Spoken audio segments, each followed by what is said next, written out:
Louis Fouché, vous êtes médecin réanimateur à Marseille, vous êtes aussi porte-parole de Réinfo Covid, hein, on commence à bien vous connaître, vous êtes vraiment une personnalité, une voix dissidente, c'est pour ça que je suis très heureux de vous contacter, j'ai un peu l'impression de vous connaître comme ça. Donc vous êtes une autre voix dans cette doxa politico-médiatico-scientifique, cette doxa sanitaire qu'on nous sert depuis plus d'un an. Alors, ce que j'aime bien aussi, c'est que vous ne vous cantonnez pas uniquement au domaine scientifique, médical, mais vous abordez aussi des aspects anthropologiques, sociologiques, philosophiques, la sagesse antique aussi. Et puis, je trouve aussi que vous semblez être une âme bienveillante et ça, c'est plaisant. Donc, on va rentrer dans le cœur du sujet, mais je voulais savoir si vous aviez envie de rajouter quelque chose par rapport à ça, par rapport à la présentation, médecin réanimateur, qui doit être un super métier par ailleurs, et porte-parole de Réinfo Covid, avant de Ouais, commencer. je veux bien rajouter un petit quelque chose. Effectivement, je n'ai pas de conflit d'intérêt voilà, dans l'histoire du Covid. Et c'est un peu pour souligner qu'il y a d'autres gens qui ont des conflits d'intérêt et que c'est quelque chose qui va miner toute la discussion en fait, autour du Covid, autour de l'épidémie, parce que les gens sont attachés de partout leur, euh, par des intérêts financiers, par des intérêts politiques, par parfois leur mode de vie aussi tel qu'il est. Et que il y a beaucoup de gens aujourd'hui qui sont traumatisés en fait, et qui ont du mal à changer d'avis simplement parce que ils n'arrivent plus à réfléchir et ils sont pris dans tous leurs attachements, quoi. L'autre chose que je voudrais rajouter, c'est que je ne parle pas du tout pour mon institution. Je parle pour moi. Je tiens à rester en bon terme avec les gens qui m'emploient parce que ça, pour le moment, j'ai besoin de mon salaire, on va dire. Et puis parce que je pense honnêtement que tout le monde essaye de faire le mieux possible autour de cette épidémie. On fait chacun à notre manière, mais les soignants à Marseille particulièrement, mais partout en France et partout, même en Belgique, je crois qu'ils essayent de faire honnêtement de leur mieux. Et même si on n'est pas d'accord sur la stratégie, je crois qu'on peut se retrouver à cet endroit-là, de dire, au fond, on a tous envie de soigner cette maladie, on a tous envie de soigner aussi notre société et notre façon de vivre. Et donc, même si on n'est pas d'accord sur comment faire, peut-être qu'il faut essayer de se réconcilier sur la finalité. La dernière Alors, chose que je voudrais dire, ouais. vous dites je suis porte-parole, mais finalement, je suis un des porte-parole. Et plus que porte-parole, désormais, nous, on essaye de parler de diplomatie. Je suis un diplomate de Réinfo Covid. Qu'est-ce que ça change? Quand vous êtes un ambassadeur, vous n'êtes pas tout à fait pareil qu'un porte-parole. Ambassadeur, ça veut dire qu'il y a déjà autre chose qui existe. Il y a déjà une autre proposition de société, une autre proposition de santé, de médecine, une autre façon de voir les choses. Et on essaye juste de la donner à voir aux autres, puis de respecter aussi la façon dont ils regardent. Parce que si on est lancé dans une espèce de guerre sans merci de l'information et de notre façon de voir le monde, ça voudrait dire qu'on voudrait éradiquer l'ennemi. Alors nous, on ne cherche pas à éradiquer l'ennemi, on est dans une voie plutôt de la non-violence, qui consiste à dire, OK, il y a un rapport de force, il y a des choses sur lesquelles on n'est pas d'accord, et on va se confronter, mais on va danser ensemble jusqu'à trouver une façon de sortir de ça par le haut. Donc, Danser voilà. ensemble, c'est le cas de le dire. Il y avait HK qui était à la monnaie hier pour danser ensemble. Alors, c'est intéressant parce que le conflit d'intérêts, moi, j'avais posé une question à la Première ministre ici le 15 avril 2020, hein, donc il y a plus d'un an. Et je lui avais, donc, après ça, j'ai été interdit de conférence de presse pendant 8 mois. Et justement, je lui avais dit, je lui avais demandé ouais, j'ai pu re-rentrer grâce à une avocate alors que j'ai ma carte de presse. Ici, ça, ils y vont fort. Et donc, je lui avais posé la question des conflits d'intérêts entre le gouvernement, les experts et les multinationales pharmaceutiques. Et elle m'avait parlé à l'époque de privacy. Elle m'avait dit que ça ne me regardait pas, que ça ne regardait pas les citoyens. Donc, il y a même des gens qui savent qu'il y a des conflits d'intérêts. Donc, je trouve ça hyper important, comme vous faites de le dire. Mais malgré ça, il y a des gens qui disent, surtout dans les milieux de droite et dans les milieux gouvernementaux, que c'est pas grave, on peut faire la différence. Ils oublient les revolving doors et le reste. Mais donc, je trouve ça évidemment très intéressant que vous le disiez. Mais aussi, ça serait intéressant que les autres le disent et ils le disent rarement. Vous avez aussi dit que, je vous ai entendu dans une interview, que celui qui peut voir le réel a tout à sa disponibilité. Alors, je voudrais vous demander, c'est quoi le réel du Covid, là, maintenant, depuis un an?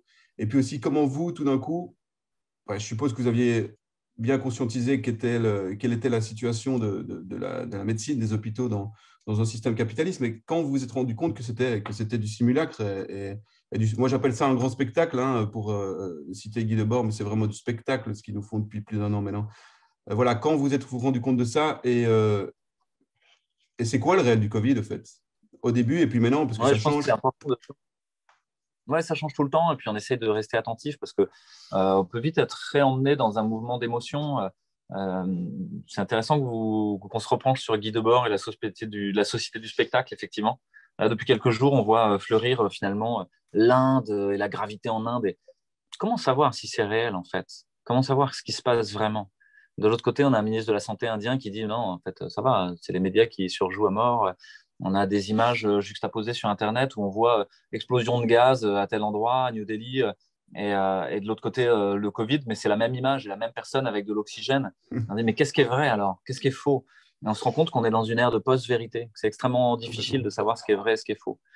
Et que une des recommandations que je peux faire, c'est d'essayer de retoucher le réel autour de soi, en fait, avec ses 5 sens déjà.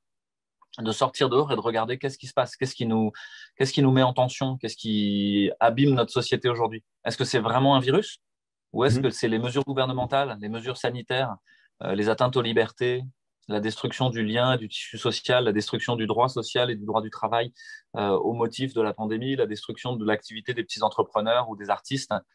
Moi, j'ai plutôt l'impression que c'est ça, en fait.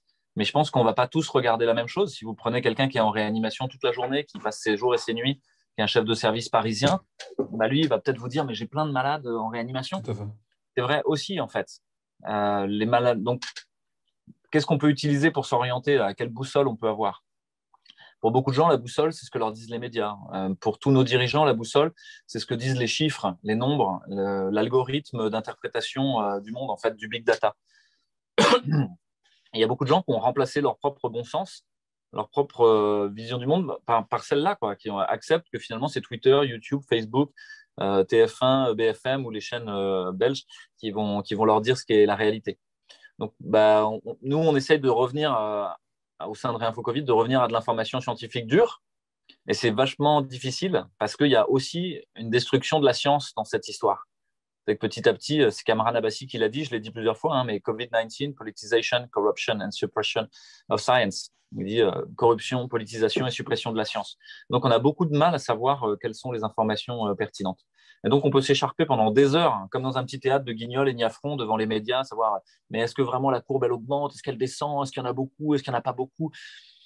Bon, ouais, nous, on a des malades en réanimation et finalement, ce qui est sûr, c'est que les mesures de confinement, d'éloignement, etc., elles n'ont rien changé, quoi.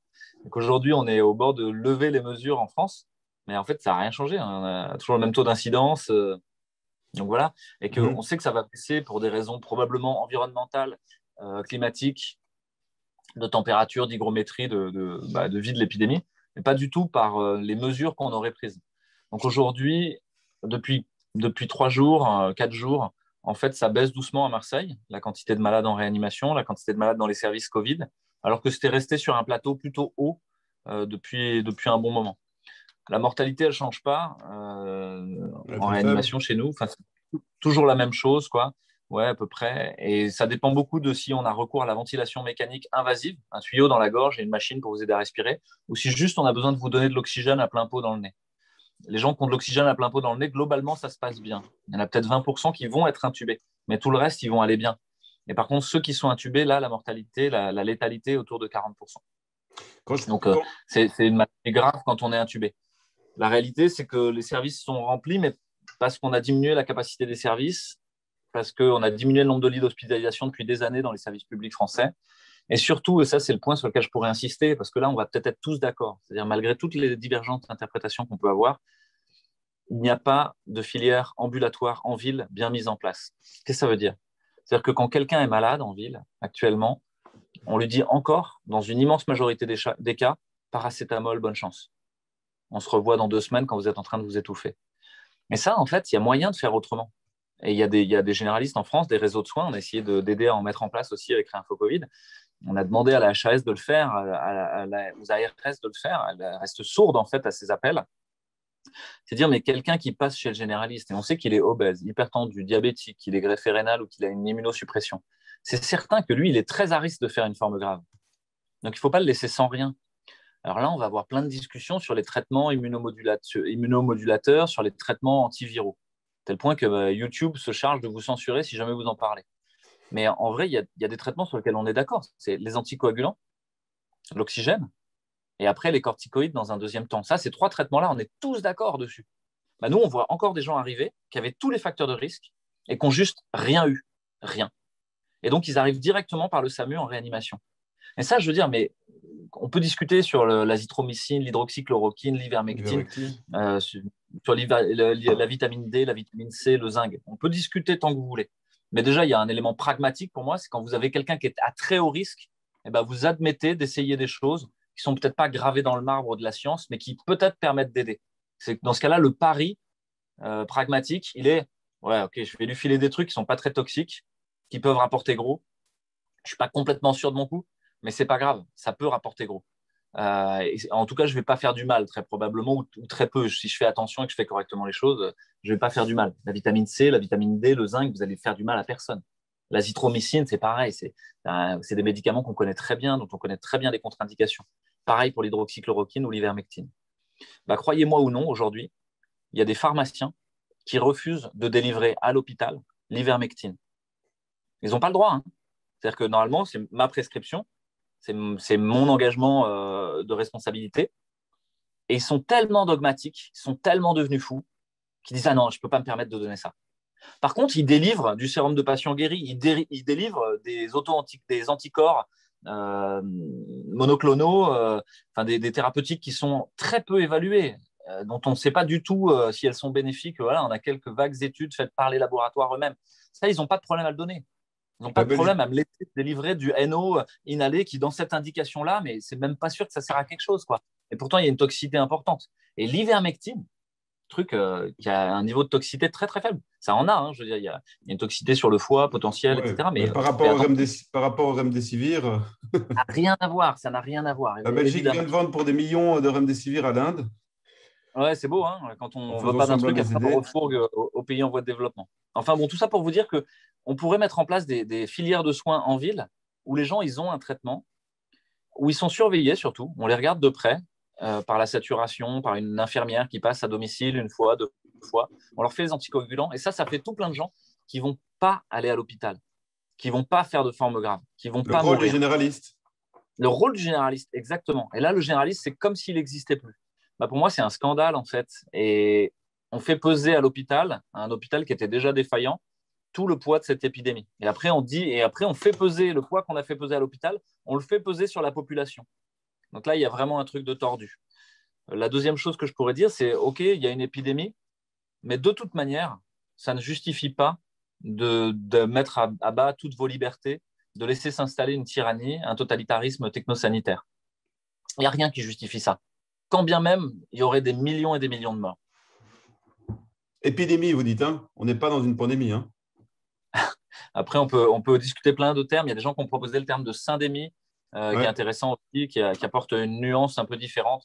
Mais je crois qu'on en a parlé, c'est la société du spectacle, c'est la notion peut-être d'astroturfing aussi, c'est monter en épingle quelque chose qui existe, certes, mais qui ne devrait pas préoccuper l'ensemble de votre champ mental toute la journée, quoi.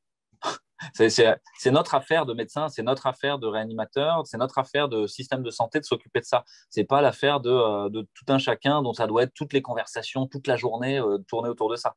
On est arrivé à un traumatisme, à une espèce de folie, quoi. Ouais, c'est Ça va, je incroyable. réponds à votre question autour Oui, de. oui, oui, tout à fait. Mais c'est incroyable ce qui se passe depuis là, plus d'un an. Moi, je pense que les gens et la société et le système étaient prêts. Dans les années 70, ça n'aurait pas pu passer. Je pense qu'ils ont déjà essayé en 2009 de le faire passer. J'étais même tombé sur un document du Sénat que je vais essayer de retrouver où ils expliquaient qu'on pensait que l'OMS avait un peu créé une fausse. Je le lis ici, hein, donc c'est un document du Sénat. Donc, rapport du Sénat sur la grippe H1N1, rapport numéro 685, qui dit au paragraphe 3, la mise en cause de l'OMS, il dit la déclaration le 11 juin 2009 par la directrice générale de l'OMS d'une pandémie de grippe H1N1, d'emblée considérée comme de gravité modérée, du moins dans ses premiers jours, a rapidement suscité des critiques à l'égard de l'OMS, soupçonné au mieux d'avoir surestimé le risque et recommandé aux États membres des mesures disproportionnées et d'un coût démesuré, au pire, et c'est un rapport du Sénat, d'avoir inventé une pandémie sous l'influence des industries pharmaceutiques désireuses de rentabiliser leurs investissements grâce à l'application de plans nationaux. On est en 2009, c'est un document du Oui, Sénat je l'ai lu, français. je l'ai relu au tout début de l'épidémie, ce texte. Je crois que tout le monde devrait le dire. C'est un rapport sénatorial sur la grippe C'est H1N1 en énorme. 2009. Et tout est déjà dit, effectivement. Si vous le lisez, vous pourriez juste changer le titre et mettre rapport du Sénat sur l'épidémie de Covid-19. Donc, ouais, en Bon, 2009, il y a un mécanisme qui s'est grippé et en 2020, ça a fonctionné. Vous êtes d'accord avec ça? ouais, peut-être, ouais, c'est possible. Alors après, comment dire ça? Il y a beaucoup de gens, ils vont tourner autour de la gravité et puis on va vite arriver à des arguments émotionnels et plus rationnels. C'est-à-dire quelqu'un va vous dire, oui, mais moi j'ai quelqu'un de ma famille qui est mort, etc. Bon, ok. Et ça, je crois que c'est important d'en prendre soin, de ne pas essayer de démontrer aux gens que c'était rien. C'est pas rien. C'est pas rien, ne serait-ce que parce qu'on ce qu'on en a, par la façon dont on l'a traité ou dont on l'a pas traité, on a rendu ce truc-là beaucoup plus grave que ça n'était. Donc là, je voudrais me réconcilier en fait avec les réanimateurs qui disent ouais, t'es un rassuriste, tu dis qu'il s'est rien passé. Non, il se passe pas rien, on est d'accord. Mais Mais ça ne justifie pas ça en fait. on fait pas une politique avec ça. Parce Non, que quand j'ai posé la question au ministre de Cran en conférence de presse de l'équilibre coût-bénéfice, il m'a parlé des faire-part de décès dans les journaux. On a tout sauvé, mais c'est incroyable. Donc, je suis d'accord que les gens, il faut comprendre leur souffrance, hein, mais il y a une différence, on ne fait pas une politique avec ça. Et pourtant, c'est ça qui est en train de se passer. ouais, tout à fait. Ouais. Et puis sans regarder la big picture, quoi, c'est-à-dire la globalité de l'équation. C'est-à-dire qu'on puisse se tromper, qu'on puisse s'emballer sur un truc parce qu'on a une société extrêmement fragile qui est prise par toutes ces peurs, qui était déjà en délitement de tous les côtés dans le système néolibéral mondialisé, capitaliste. Bon, ok. Quelque part, l'épidémie, c'est une chance. Elle nous permet de regarder ça en face, le fait que notre société elle est en train de s'effondrer Ouais, réellement. on y Et ça reviendra. Ouais. donne raison aux collapsologues et à tous les gens qui parlent d'effondrement. On est en train de s'effondrer. Et c'est pour moi une très bonne chose parce que c'était nécessaire et ça faisait longtemps qu'on devait regarder ça en face. Le, le problème, c'est qu'on refuse de regarder dans la globalité l'équation. Dans la globalité, c'est quoi? C'est que, OK, il y a le Covid, il y a les morts du Covid, il y a les gens qui ont des Covid longs. Tout ça, il faut en prendre soin. Il y a des gens qui ont la maladie, qui ne sont pas bien, etc. Mais il y a tout le reste. Tout le reste, c'est la vie économique, la vie sociale, la vie culturelle. Qu'est-ce qui se passe au niveau financier? Qu'est-ce qui se passe au niveau démocratique?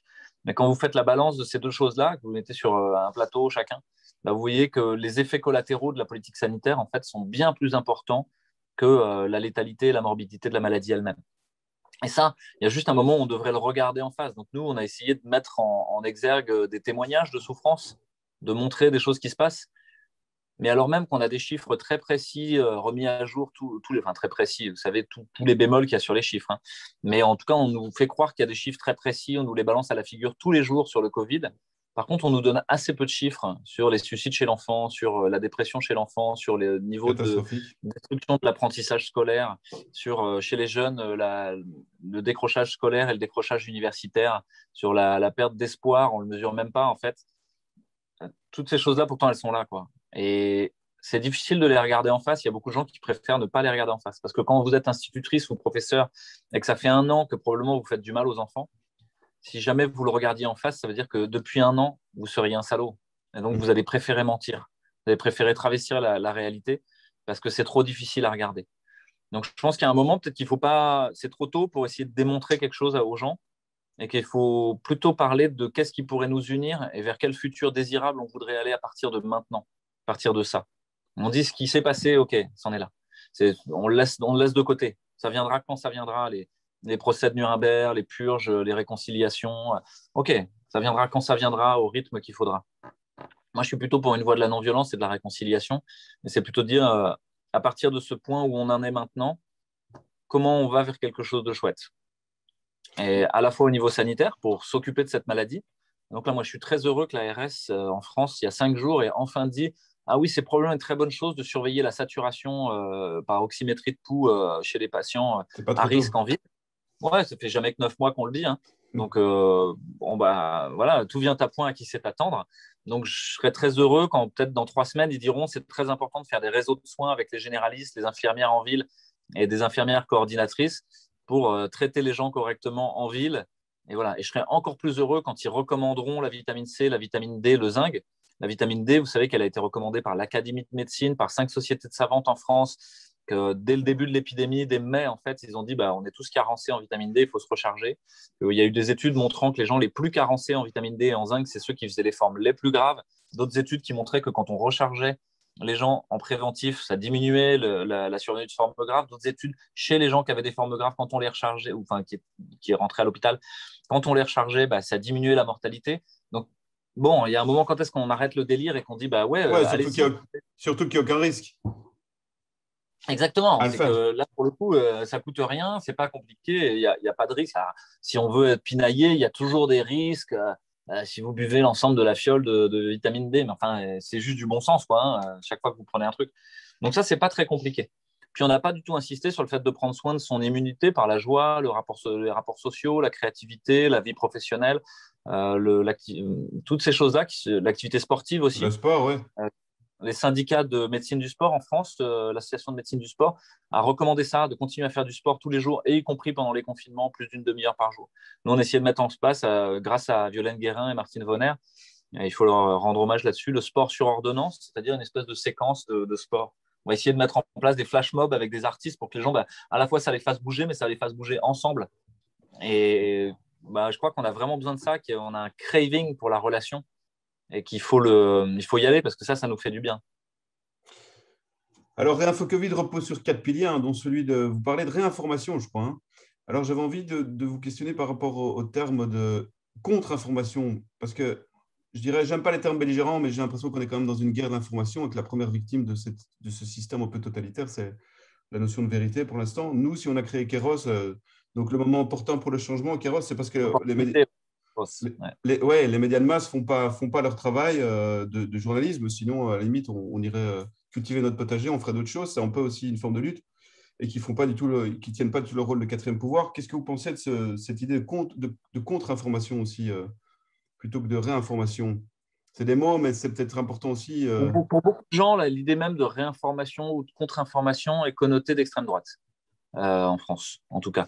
Parce qu'effectivement, il y a une sorte de filiation. Vous m'entendez toujours, Alexandre? Ouais, Ouais, ouais, c'est bon. ouais. C'est un peu coupé chez moi. Ouais, j'ai vu l'écran. Parce qu'effectivement, il y a l'idée que ces concepts ont été forgés par des gens d'extrême droite. Alors moi, je connais mal cette histoire-là. Ouais. Et donc, est-ce qu'il faut rester dans la réinformation? Nous, on s'appelle Réinfo Covid, mais au départ, on s'appelait Collectif Soignant Ouais. pour une politique sanitaire juste et C'est proportionnée. très Sauf long. que ce n'était pas très marketing. Et puis en plus, après, ça s'est encore élargi, parce qu'il n'y avait pas que des soignants, et des chercheurs, des universitaires, des artistes, des restaurateurs, des enseignants. Bon, c'était trop compliqué à dire. Donc, on est resté sur Réinfo Covid.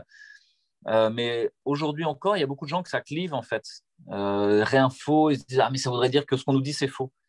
Bon, réveillez-vous, quoi. Bien Ouais, sûr que ouais, ce qu'on c'est vous ça. dit dans Ouais, les ouais, médias de masse, ouais, c'est ouais, faux, en ouais, fait. évidemment. Et donc là, on se heurte à quelque chose, c'est la servitude volontaire, c'est l'aveuglement volontaire, c'est le mythe de la caverne, c'est le refus de se retourner et de regarder autre chose que le mur du fond et les Complètement. ombres. Les gens, ils ne veulent pas regarder la lumière, et donc, parce que c'est traumatisant. Ça fait Et souffrir ça veut dire aussi. qu'il faut une certaine hauteur. Et on dit en médecine, quand il y a un diagnostic lourd, avec une thérapeutique lourde, on dit pas tout de suite.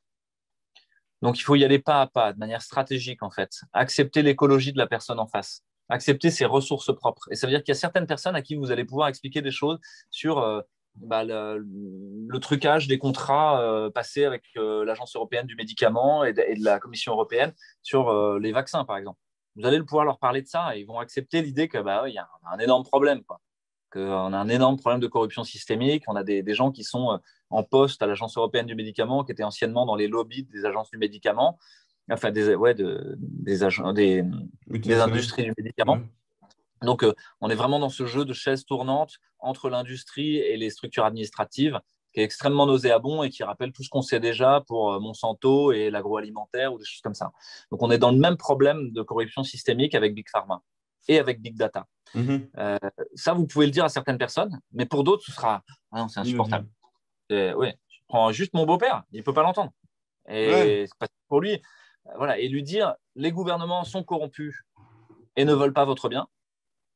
Ah non, ça, c'est pas possible. Parce Non, que il y a c'est beaucoup de passé gens qui dans sont une autre encore dimension. ouais, il y a encore beaucoup de gens qui sont dans un mythe gaulliste que non, le gouvernement, c'est un bon papa qui voudrait que ça se passe bien, qui doit gérer, et particulièrement en France où on a une structure très centralisée. Donc, et puis surtout, si vous admettez que c'est vrai, ça veut dire qu'il faut que vous bougiez les fesses. Ça veut dire qu'il faut réagir. Vous avez plus le choix maintenant. Vous êtes soit un résistant, soit un collabo. Et ça, cette convocation-là, il y a beaucoup de gens qui préfèrent ne pas la regarder en face. Et dire non, mais en fait, ça va, c'est bon, c'est pas grave, ça va revenir comme c'était, il n'y a pas de souci, quoi. Puis on leur mange ça. On fait cuire la grenouille doucement, on monte le feu. Ils veulent pas s'en rendre compte. La grenouille, elle ne veut pas regarder. Ouais, complètement. Donc là, j'ai envie de dire qu'il y a un texte de Attali qui date de 81, je crois, qu'on peut retrouver encore. Dans ce texte de Attali, il dit on a un problème de surpopulation. Finalement, il va falloir se débarrasser des gens. L'euthanasie sera notre première arme. Ah bon? Super, merci, merci Jacques. C'est des trucs qui vous laissent rêveur quand même quand vous les lisez, hein, que le type ait osé publier ça. La solution, et on entend presque le final dedans, hein, quand vous relisez ce texte de Jacques Attali. Je leur dis à chaque phrase que c'est Jacques Attali, parce que si les gens veulent couper ce petit morceau que je suis en train de dire, ils pourraient me faire dire l'inverse de ce que je suis en train de dire. Donc je vais redire à chaque fois que c'est Jacques Attali qui l'a écrit. Qui est d'un cynisme qui est d'un niveau de cynisme absolument délirant, où il explique finalement, on pourrait peut-être se débarrasser des gros et des vieux en faisant ce qu'il faut pour qu'il y ait une maladie qui survienne. Dit Jacques Attali. Dit Jacques Attali. Et on aura pris soin de trouver le remède. Donc, il y aura déjà plein de gens qui meurent et on aura pris soin de trouver le remède parce que comme on ne peut pas faire des tests de QI à tout le monde, dit Jacques Attali, il faudra trouver un autre moyen de sélection. Et finalement, les idiots et les peureux iront eux-mêmes à l'abattoir. Il l'écrit comme ça. Donc, en 81, donc à la fin, vous vous dites, mais est-ce que les gens qui nous gouvernent sont cyniques et ne cherchent pas le bien commun? À l'évidence. Et en fait, quand moi j'interroge des amis algériens, des amis russes, eux, ils le savent très bien. Tous les gens qui ont déjà vécu en tyrannie, ils n'ont aucun problème avec ça, en fait. Ils acceptent l'idée qu'on n'est pas gouverné par des gens qui vous souhaitent le bien commun. On est gouverné par des gens qui ont chassé le pouvoir parce qu'ils étaient des pervers paranoïaques. Oui, une preuve de cet état de fait qui ne veulent pas du tout, qui ne désirent pas le bien commun et qui travaillent pour eux-mêmes et pour une petite minorité, c'est que tout débat était déjà impossible avant le Covid, mais maintenant, c'est vraiment la censure est incroyable et impitoyable. Vous-même, vous dites dans une interview que vous voyagez sur une ligne rouge quand même, mais il y a des mots, ou en tout cas des sujets que vous ne pouvez pas trop aborder, parce que comme vous dites, vous avez aussi un salaire. Donc, on doit quand même on doit presque tous s'autocensurer, quoi. Exactement, ouais. Là, vis-à-vis de l'ordre des médecins, le code de déontologie a changé le 22 décembre 2021, je crois, à peu près, ou 24 décembre. Disons qu'en gros, moi, en tant que médecin, quand je parlais de médecine, je n'avais pas le droit de parler d'autre chose que ce que disait, en gros, la Haute Autorité de Santé et l'ARS. Une vision très particulière de la médecine et de la science, hein, où il n'y aurait qu'une seule vérité. La science, c'est le doute. Hein. C'est justement la contradiction et le dissensus qui amène à trouver de manière plus juste ce qui est souhaitable et ce qui est pragmatiquement faisable. Cette collusion, en gros, du pouvoir avec les médias, elle n'est pas nouvelle non plus. En fait, il n'y a rien qui est nouveau. Il n'y a rien qui apparaît avec le Covid. Noam Chomsky en parle déjà dans Manufacturing Consent et Serge Halimi, le patron du Monde diplomatique, en parle déjà dans Les Nouveaux Chiens de garde. Exactement, ouais. Quand il parle de la collusion du pouvoir médiatique et du pouvoir politique et du pouvoir économique. Et que finalement, les pouvoirs politiques et médiatiques sont des marionnettes au service de puissances économiques qui sont là pour fourguer leur cam, quoi. Et si on veut se donner la peine de se dessiller 2 secondes, c'est évident, quoi. En fait, c'est pas quelque chose qui paraît très fou quand on le dit. Donc, il y a des gens, juste, je crois, qui ne veulent pas le voir encore une fois parce que ça leur fait peur ou parce que c'est traumatisant. Donc, peut-être que ce n'est pas le bon endroit où on peut regarder. Alors après, sur la ligne rouge dont vous parliez ou la censure, il y a l'autocensure, vous l'avez dit. Et je pense qu'aujourd'hui, il y a plein d'artistes, par exemple, qui s'autocensurent, qui n'osent pas parler, parce que s'ils parlaient de leurs conditions et tout, ça veut dire que peut-être qu'ils ne toucheraient plus leurs subventions. Il y a des restaurateurs qui s'autocensurent, parce qu'aujourd'hui, finalement, les aides, ça leur permet de vivre à peu près correctement. Et s'ils réouvraient dans des conditions sanitaires strictes, ils auraient moins de salaire que ce qu'ils ont aujourd'hui. Et donc, ça veut dire chacun, en gros, est séparé, regarde son petit bout de la lorgnette chacun, et dit, bon, pour le moment, ça va, je survis, quoi. Bon, ça, c'est juste, c'est vrai. Mais à quel prix? Aujourd'hui, les aides pour les restaurateurs, c'est la fin de la vie sociale, déjà.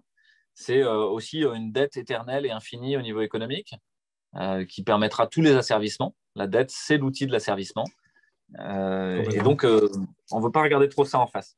Enfin, pour la censure, là, je dis aux auditeurs de Kairos, la Réinfo Covid TV, Réinfo Covid 2021, on a 2 chaînes. En fait, elles ont été censurées déjà pour plus de 15 vidéos.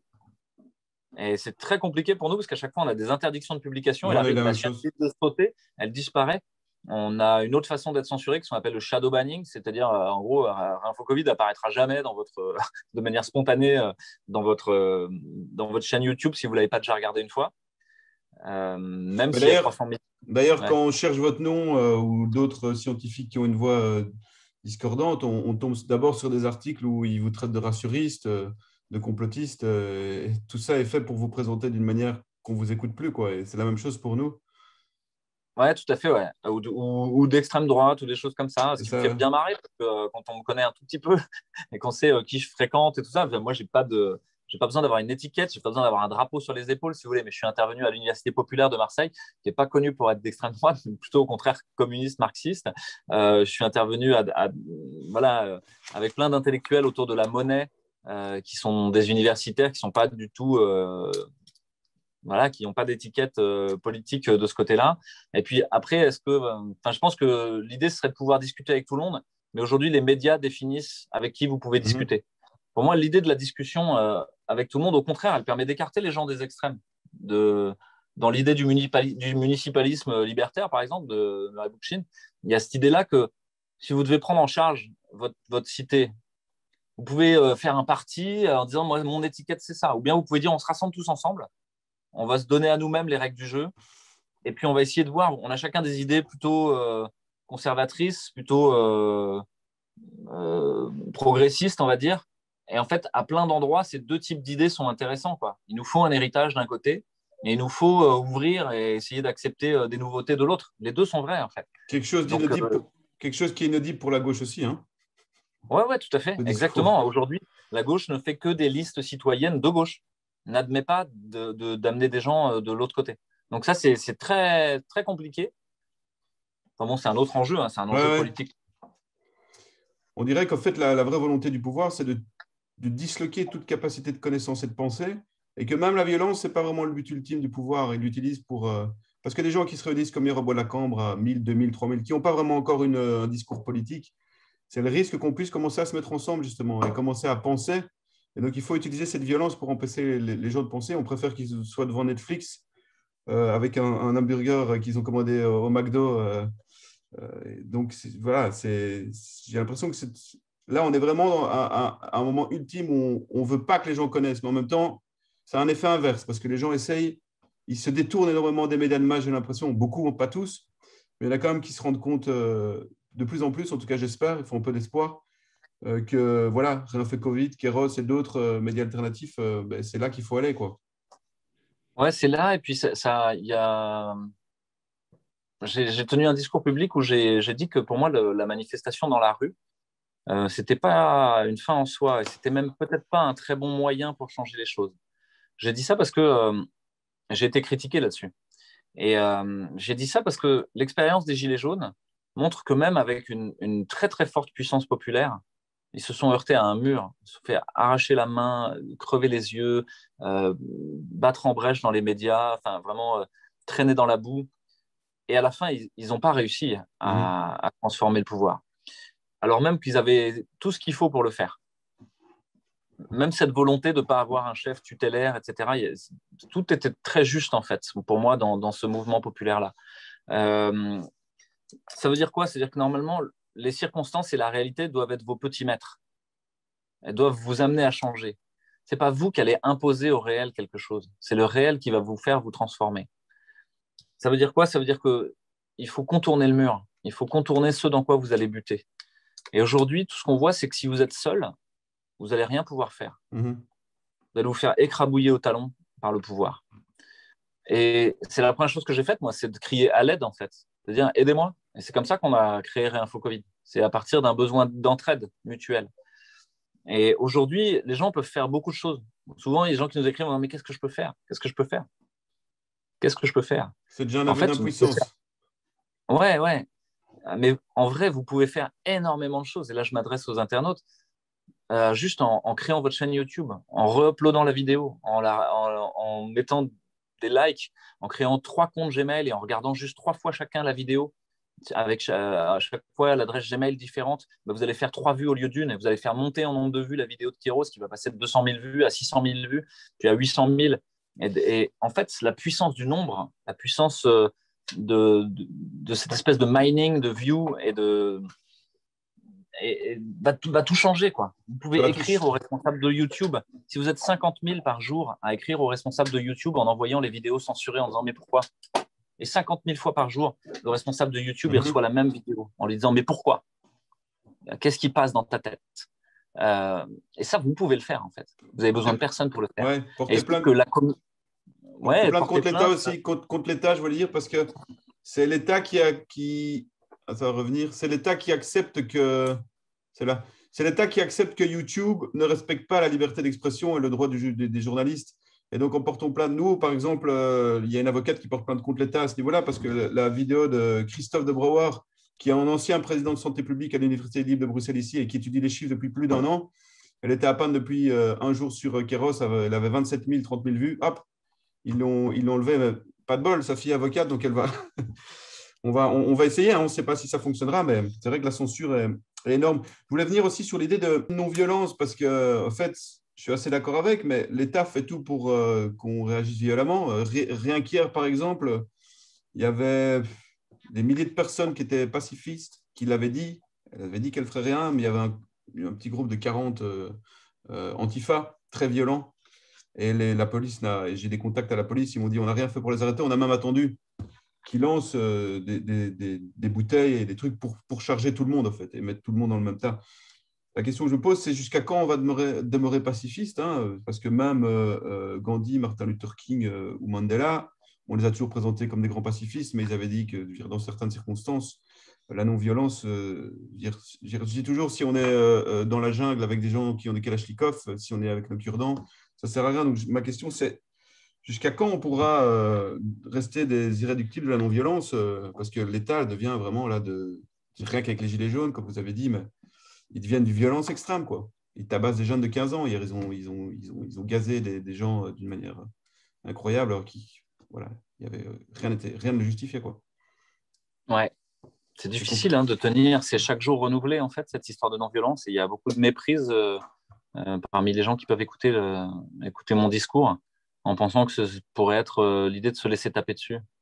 La non-violence, c'est pas de se laisser taper dessus. Et tu l'as dit, Gandhi, il dit si jamais la seule chose que vous pouvez faire, c'est de prendre des bâtons, des pierres et des fusils et d'aller vous battre, faites ça.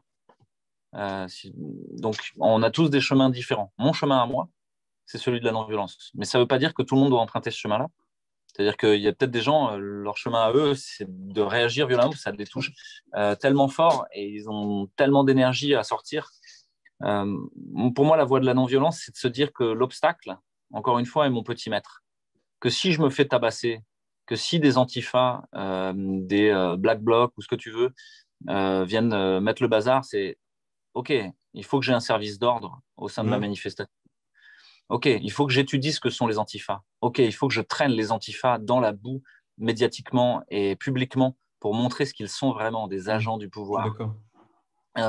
Et donc, me dit où je dois travailler. Je me fais tabasser par les policiers, il faut que je travaille en amont avec la police. Il faut que j'aille discuter avec tous et chacun pour les subvertir et que le jour de la manifestation, ce ne soit pas possible pour eux, en vrai. Parce que humainement, j'ai créé un lien avec eux. Et à partir de ce moment-là, vous avez déjà gagné. Parce que si la police n'est plus capable de taper sur les manifestants, c'est terminé du pouvoir. Et donc, ça veut dire, est-ce que ça se passe au moment de la manifestation ou ça se passe de manière interstitielle partout? Je crois qu'on l'a dit tout à l'heure, ça ne sert à rien de se battre avec la police. Ça n'est qu'un jeu de dupes, c'est Guignol et Niafron et le pouvoir qui rigole dans son palais et qui dit, bah voilà, on les occupe. Et je crois que les manifestations, aujourd'hui, sont pour beaucoup faites pour vous occuper, pour vous faire perdre de l'énergie, du temps, pour vous mettre en colère. Alors qu'en fait, il y a des choses à faire. Il y a des choses à faire dans le réel. Dans 3 jours, les listes électorales pour les cantonales, les départementales et les régionales en France ferment. Faites des listes. Inscrivez-vous. Reprenez le pouvoir politique et électoral. Les départementales et les régionales en France, c'est le nerf de la guerre. C'est l'argent. C'est un énorme chéquier où vous pouvez passer votre temps à signer des chèques pour tout le monde. Et donc, ces élections, vous n'en entendez jamais parler. Et elles sont préemptées par des petits chefs mafieux, des seigneurs de la guerre locaux, voilà, des petits patrons de camarilla locale, qui sont aux ordres du pouvoir, qui sont les vassaux du pouvoir, et qui vont tenir leurs fiefs régionaux, qui est tout à fait dans l'idéologie néolibérale de l'Union européenne, où il y aurait une destruction des États, une destruction des communes pour mettre en place des intercommunalités, détruire les départements pour mettre en place des grandes eurorégions. Mais alors donc, il faut y aller, quoi. Il faut y aller. Passez votre temps à ça. Passez votre temps à vous mettre en lien, à dire mais comment on se met ensemble? Comment on partage le pouvoir? Comment on arrive à juguler les personnalités perverses et paranoïaques et narcissiques? Comment on se répartit les charges, quel modèle de prise de décision on a, on est au vote, etc. Là, on a fait tout un ensemble de vidéos qui reprennent des éléments de gouvernance et de gouvernance partagée. Parce que pour moi, l'enjeu là, c'est pas d'aller manifester. L'enjeu, c'est de créer des structures suffisamment robustes et solides pour qu'elles tiennent sur ses deux pieds. Et à partir du moment où vous tenez sur vos deux pieds en tant que collectif, vous êtes capable d'attraper le kimono du pouvoir. Avant, ce n'est pas la peine. Vous serez foulé aux pieds. Et donc, c'est le fait de se heurter à un mur au bois de la Cambre, c'est ça que ça devrait vous dire. C'est arrêtez d'aller dans la rue, retournez-vous, structurez-vous, définissez ce que vous cherchez à faire et faites-le bien. Et c'est ça la voie de la non-violence. Si tu veux, c'est de prendre les leçons de la réalité, de ne pas attaquer en premier. Il y a un moment, le système va tomber dans son propre vide. Les policiers, de taper sur des innocents, d'écouter toute la journée, de mettre sur écoute des gens comme toi et moi, en fait, où à chaque fois on parle de bien commun, d'essayer de faire mieux pour le monde, tout. Mais les types qui écoutent, c'est à dire, mais je suis au pays des bisounours, pourquoi je les écoute, ces gens-là, quoi. Pendant qu'il y a des pervers qui cherchent à faire des milliards d'euros et de dollars en essayant de fourguer des médicaments véreux ou des trucs frelatés. Mais jusqu'à ce que ces gens se transforment, quoi. Ouais, Donc, donc il faut c'est tout le travail de l'annonce. une Désinvestir le pouvoir de ce qui est. une désobéissance civile intelligente aussi. Oui, oui, il y a aussi ça. C'est l'idée que c'est plutôt de jeter des briques contre le temple ou contre le pouvoir. C'est enlever les briques du temple, une par une. En fait, structurez-vous en réseau local. Réinfo Covid, Kairos et autres, de gens qui ont au clair ce qu'ils cherchent à faire. On cherche à manger, on cherche à se loger, on cherche à éduquer nos enfants, on cherche à avoir de la culture, de la beauté, de l'art, de la paix. OK, Des choses une simples. fois qu'on a posé ça, c'est des choses simples et c'est les besoins fondamentaux d'un groupe humain. Cherchons à faire ça. On a, on a besoin de manger. Structurons des réseaux d'alimentation avec une monnaie locale qui échappe à la fiscalité, qui échappe au contrôle de Hong Kong et de HSBC ou de je ne sais pas qui, n'importe quelle grosse multinationale bancaire. Et tu penses que c'est possible dans une grande ville? Structurer ça. C'est difficile, c'est plus Comment? difficile. C'est plus difficile dans une grande ville, évidemment, mais bon. Ouais, mais ça doit nous dire autre chose aussi. C'est les grandes villes C'est pas un ne sont modèle. pas des espaces vivables. Ce système-là n'est pas vivable, en fait. Et aujourd'hui, à Paris, les gens ils le comprennent tellement qu'ils se tirent tous, en fait. Tout le monde se casse et achète des maisons à la campagne. Ça veut bien dire ce que ça veut dire. C'est-à-dire, pour moi, c'est extrêmement sain. On ne peut pas continuer à vivre tel qu'on vivait. Un monde où il y aurait une prédation des ressources en Amérique du Sud, en Afrique, en fomentant des guerres de tous les côtés, de la violence ultra importante, en oppressant des populations. Pourquoi? Pour aller produire ensuite des biens de consommation en Asie du Sud-Est, qui serait l'usine du monde, qui dégueulasserait le monde et l'Asie du Sud-Est de manière exponentielle au niveau écologique, pour ensuite être des gros consommateurs en Europe et en Occident et aux États-Unis. Ce modèle de la mondialisation-là, que j'ai résumé de manière un peu simpliste, hein, sûrement. Non, Mais en c'est un gros, il peu n'est pas ça. tenable, il n'est pas viable, il Pas emmène, et tenable. tout le monde le sait. Donc, ça veut dire quoi? C'est-à-dire qu'il faut relocaliser l'économie. Ben, n'attendez pas, faites-le. N'attendez pas que le pouvoir le fasse pour vous ou que Big Data le fasse pour vous en vous mettant un pass sanitaire qui va vous contraindre à rester enfermé chez vous et qui va vous emmener par Uber Eats et quelques esclaves sur leur vélo de quoi manger. Remettez-vous en lien avec les agriculteurs, remettez-vous en lien avec les AMAP, recréez ces réseaux-là, faites des restaurateurs qui échappent au radar, etc. Ça, c'est de la résistance civile, de la désobéissance civile intelligente, quoi. J'en ai déjà parlé, mais un restaurateur qui veut ouvrir tout seul son restaurant aujourd'hui, il va dans le mur. Il faut qu'il le fasse avec toute sa rue, qu'il ait convaincu tout le monde. Et c'est ça le gros travail d'amont. Et puis qu'il le fasse en jouant avec le pouvoir, en mettant une table pour les policiers, en mettant une table pour les députés, en mettant une table pour Chalençon. Alors regardez, voilà, vous savez, c'est ce Parisien qui fait toujours Des probablement, hein, repas, là. oui, des repas pour l'élite qui se contrefout des mesures qu'elle nous impose, en fait. Il y a quand même un niveau de cynisme que les gens ont du mal à regarder en face, hein. Mais enfin, voilà, à la fin. Ils continuent leur fête, hein, on est sûr. On essaie de les coincer Oui, ici en oui, c'est Belgique, sûr et mais certain. ils continuent. Le niveau de perversion des élites au pouvoir, si vous voulez, est tel que je crois qu'il faut qu'on fasse quelque chose. Mais on n'a pas besoin de violence. Ces gens-là vont s'auto-détruire. Leur vie est déjà un cauchemar. Et donc, se mettre de l'art, de la beauté aussi dans ce que vous faites. Si devant le restaurant, il y a une troupe de théâtre qui fait une représentation théâtrale et puis une foule, etc. C'est-à-dire quoi? C'est-à-dire que la police qui va arriver, elle va devoir franchir le cordon de la foule, puis voir les artistes, puis rentrer, puis voir que là, vous leur proposez une table, dites voilà, vous avez besoin de chasser les bandits, nous, on a besoin de manger et de se réunir. Est-ce que vous voulez bien prendre un repas avec nous? Et là, dans ce don-là, et puis en plus, vous leur dites c'est un repas anti-Covid, il est riche en vitamine C, en vitamine D, en zinc. Euh, vous avez mis le gel hydroalcoolique, vous avez fait les distances qui vont bien. Qu'est-ce qui va vous arriver? et même s'il vous arrive quelque chose, quoi. Justement, c'est aussi ça dans la désobéissance civile, c'est savoir ce que vous risquez. Si vous savez ce que vous risquez, vous partez pas comme un chien fou. Donc, se renseigner sur ce que vous risquez au niveau pénal. Et d'emblée avoir des avocats, et d'emblée avoir un dossier, avant même que ça commence. Et puis, les gens que vous impliquez dans votre affaire, le collectif de citoyens qui va venir, le collectif d'artistes, c'est pareil. Vous savez ce qu'ils risquent. Et vous avez mutualisé les frais pour l'avocat. Vous l'avez déjà embauché, le mec. Et là, allez-y, faites-le à ce moment-là. Et là, c'est intelligent. Là, vous risquez rien.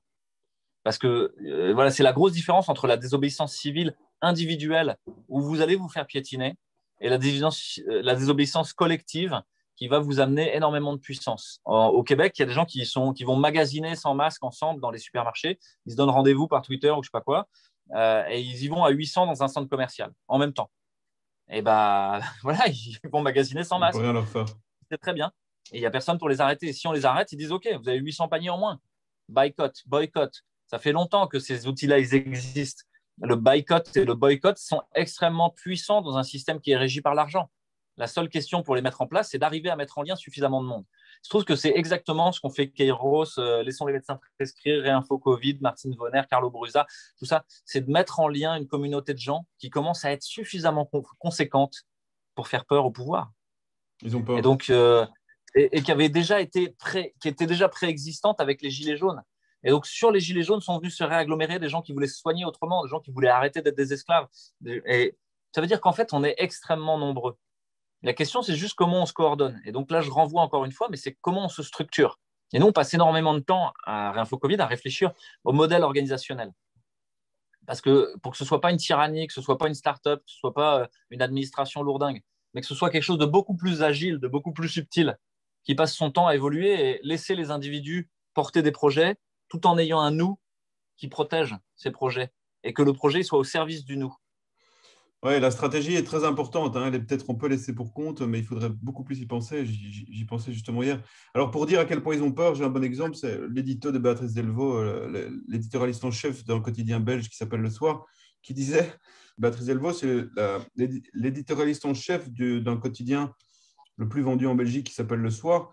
Le souci n'est plus seulement le virus et ses variants assassins, mais le risque d'une autre contagion, la désobéissance civile. Alors qu'il faut savoir que Le Soir, ça appartient à la famille Urbain, qui est une des familles les plus riches de Belgique. Donc, écoute, puisqu'on a commencé à se voyer, mais on s'entend bien, donc c'est plus sympa de se tutoyer. Donc, je me permets, tutoyons-nous. On n'a pas beaucoup parlé du vaccin, hein, c'est la chose dont on ne peut pas parler, mais j'ai quand même envie de te poser une question qui me taraude, c'est qu'est-ce que tu dis à une personne qui te dit qu'elle va aller se faire vacciner, qu'est-ce que tu lui réponds, toi, scientifique, je veux dire médecin? Alors en même temps, là, on dit qu'elle a le choix, qu'elle a le droit. Moi, je pense que tant qu'il n'y a pas d'informations libres, il n'y a pas de décision éclairée, hein. Mais bon, disons Ouais, que tout à fait, ouais. dans le contexte dans lequel on est, qu'est-ce qu'on répond à une personne comme ça qui veut aller se faire vacciner? Je crois que avant même de répondre, il y a besoin d'écouter. Il y a besoin de relancer une écoute. Je te donne un exemple. Quand quelqu'un arrive au bloc opératoire et dit ça va faire mal la perfusion, tu réponds oui, tu réponds non, mais en fait, c'est pas ça la question. La vraie question, c'est de lui renvoyer en miroir. Vous avez peur que ça fasse mal la perfusion? Et là, la personne va pouvoir essayer d'explorer par elle-même qu'est-ce qu'il y a au fond de cette question-là. Parce que souvent, on prend l'interrogatif pour un impératif, comme si on devait répondre. Notamment avec les médias, quoi, comme si on devait répondre. Mais on peut répondre à côté. Tout On à peut fait, ouais. répondre autrement. On peut, surtout dans cette discussion, c'est renvoyer la réponse, en fait, la question à la personne pour l'aider à gratter qu'est-ce qu'il y a au fond. Tu veux te faire vacciner? Ouais, parce que quand même. Et là, vous allez voir où est-ce que ça touche. Parce que la personne va devoir justifier ce pourquoi elle choisit la vaccination. Et ce n'est pas à vous de lui répondre initialement, ce n'est même pas à moi, le médecin, de répondre. Et c'est la même chose quand je discute avec des familles qui ont des proches qui sont en réanimation. Quand ils commencent par dire, mais alors qu'est-ce qui se passe, tout ça, je renvoie à la question, qu'est-ce que vous avez compris? Et je vais voir où est-ce qu'ils en sont.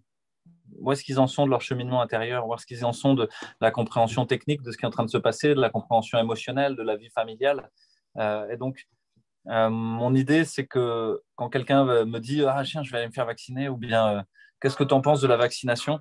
c'est de rebondir sur la question pour la reposer à la personne. Ça va Donc ça, c'est la première Ouais, chose. mais en même temps, ouais, Et mais en même gratter temps, sur-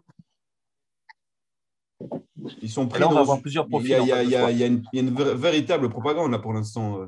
C'est énorme. Ici en Belgique, ils disent tant qu'il n'y aura pas de Oui, 70% de ouais. personnes Mais vaccinées, justement, on vous fera rien, n'allez quoi. pouvoir rentrer en relation et en discussion que si vous respectez l'écologie de la personne et où elle en est. Parce qu'il se pourrait que vous parliez complètement à côté de la question pour la personne, si vous n'avez pas pris soin d'explorer où elle en est. Donc si vous lui dites, ah ouais, tu veux te faire vacciner, et tu sais pourquoi ou pas? Et avec bienveillance, hein, je veux dire, pas ni en raillerie, ni quoi que ce soit. Et la personne va vous dire, oui, mais tu sais, moi, quand même, je suis hyper tendu, obèse, diabétique, puis j'ai un certain âge, voilà, je préférerais pas l'attraper. Tiens, ça, c'est intéressant. Parce que là, vous voyez que c'est vraiment un problème de peur du virus, qui est peut-être légitime en plus, hein, qui est peut-être juste. Et ça veut dire qu'il va falloir se rassurer et plutôt que de parler du vaccin, de parler de comment on peut prendre soin de soi, de comment on peut prendre soin de son immunité, de comment on peut prévenir la transmission chez ces gens-là en se lavant bien les mains, peut-être avec un FFP2 pour les moments où ils sont en relation avec beaucoup de monde, peut-être avec l'idée de se surveiller de près, avec l'idée de renforcer son immunité par des traitements vitaminiques, par des substituts nutritionnels ou vitaminiques, puis d'avoir sous le coup d'un traitement pour si ça arrive quand même. Parce que cette question-là, vous allez l'aborder aussi. C'est même vacciné, il y a des gens qui l'attrapent quand même. Donc, ça vaudrait le coup peut-être de réfléchir à comment on se traite quoi, là-dessus. Et donc, ouais, il y a ce premier aspect-là. Puis, vous n'avez pas encore commencé à parler de vaccins. Pourtant, vous avez donné des pistes aux personnes. Vous avez déjà commencé à les rassurer, à parler de ce qui les touchait le plus, c'est la peur de mourir, la peur d'être malade. Et donc là, vous avez peut-être pu réégrainer le fait qu'il y a quand même assez peu de gens qui sont malades graves. Et il y a très, très peu de morts. Et donc, OK, c'est vrai, il y a le virus, mais il faut aussi souffler un coup, quoi. Il faut continuer de vivre. Euh, et puis, il y a un moment, vous allez pouvoir en arriver à la vaccination éventuellement, à l'injection immunogène. Hein. Si on passe sur YouTube, on peut parler de ça, quoi. L'injection à visée immunogène, voilà, l'immunité artificielle qu'on cherche à induire. Euh, vous allez avoir d'autres profils de gens qui vous disent non, mais moi, j'en ai marre. J'en ai marre, Mhm. je veux que ça s'arrête, en fait, et j'ai envie de reprendre ma vie, quoi. J'ai envie de pouvoir voyager. Ah, Il y en a pas d'accord. mal. OK. Et si on parlait du voyage, en fait, dans toute la, comment dire ça en étant bienveillant, tout plein de gens qui ont des ressources, on va dire, qui sont dans les centres-villes, qui ont finalement tout à perdre à ce que le monde change. Parce qu'ils sont en situation de pouvoir financier, effectivement, où ils ont l'impression de l'être. Et donc, euh, eux, ils voudraient continuer à pouvoir consommer le monde. C'est ça, ouais. Et cette question-là, ça vaut le coup de la soulever au passage, dire, mais tu penses que il faut revenir à cette vie-là, de pouvoir voyager n'importe où, n'importe comment, faire le tourisme de masse en Thaïlande, à Prague, en Égypte. C'est juste ça, à ton avis, cette façon de vivre là qu'on a, nous, occidentaux, Qui par est une, l'impact de notre puissance financière. qui est Et, souvent une et fuite. donc là, on peut en profiter comme un prétexte pour ouvrir ce débat-là pour petit à petit montrer qu'il n'a rien à voir avec l'idée d'injection immunogène, que c'est une méprise en fait, qu'on mélange les choses en fait. On peut parler du vaccin, etc. Au niveau sanitaire, au niveau de la maladie, c'est intéressant. C'est peut-être même un outil. Je veux dire, moi, je crache pas dessus. Hein. Peut-être que c'est utile quoi pour diminuer l'infection, etc. Pour le moment, c'est pas démontré. Pour le moment, il y a rien qui nous dise que ça diminue la contagiosité. Donc, et puis, je pense qu'il y a beaucoup de raisons d'être prudent et patient, de ne pas se précipiter sur ces choses-là. Bon, voilà.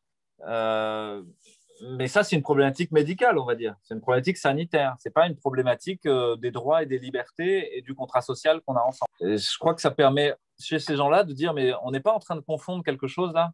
Tu es en train de me parler de vouloir voyager, de vouloir reprendre ta vie d'avant. Mais est-ce que c'est juste déjà ça, cette question-là, quoi? Est-ce Ouais, qu'on ouais, passerait pas un peu à autre chose ensemble? ouais, tout à Après, vous fait. avez encore un autre profil de gens qui vous disent, bah, je sais pas. Je sais pas pourquoi, quand ils disent tu vas te faire vacciner, que vous dites, mais pourquoi tu vas le faire? Je sais pas. Ah bon? Donc là, ça vaut le coup d'aller tirer le pourquoi, parce que tout le Compromis. monde le fait. Et donc là, on est en train de parler de conformisme en fait. On est en train de parler de juste, ok, tout le monde le fait, je le fais, quoi. Je réfléchis pas. Et ça vaut le coup à un moment d'éclairer, de remettre un miroir à la personne. Tu sais pas pourquoi. C'est pour faire comme tout le monde, tu penses? Juste cette question-là, comme un accouchement socratique, quoi, une maïotique, pour aider la personne à prendre conscience. Parce que si vous lui parlez du vaccin, du fait qu'il y a telle ou telle cellule, etc., peut-être qu'elle ne sait pas du tout ça, son problème. C'est de prendre conscience déjà qu'elle est dans le conformisme.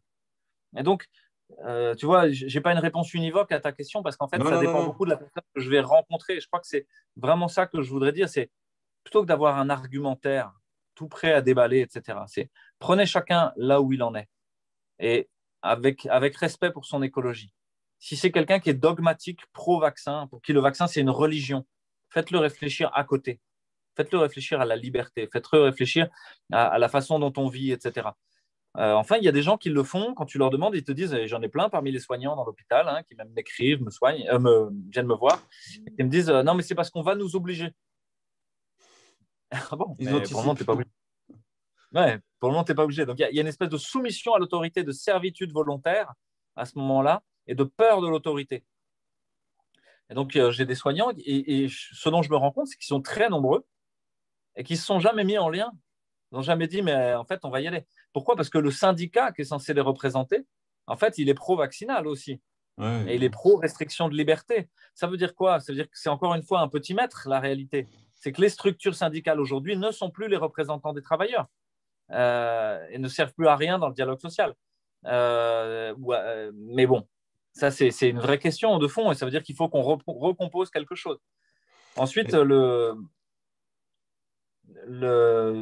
ça aboutit à une aporie. Là, on est sur Kairos, donc je peux parler un peu en grec, quoi, ça va. Aporia, c'est le bout du raisonnement qui tourne en boucle, qui Une a plus de sens, contradiction en fait. irrésoluble. Voilà, et le bout de l'aporie, c'est quoi? C'est des soignants qui me disent, bon, ben, on va faire un faux. Ah, on arrive à l'imposture, en fait. C'est qu'à la fin, on voudrait continuer à vivre dans un monde d'imposture, parce que c'est plus facile de vivre l'imposture que de prendre la responsabilité de dire non et de structurer une limite nette et Ouais. précise.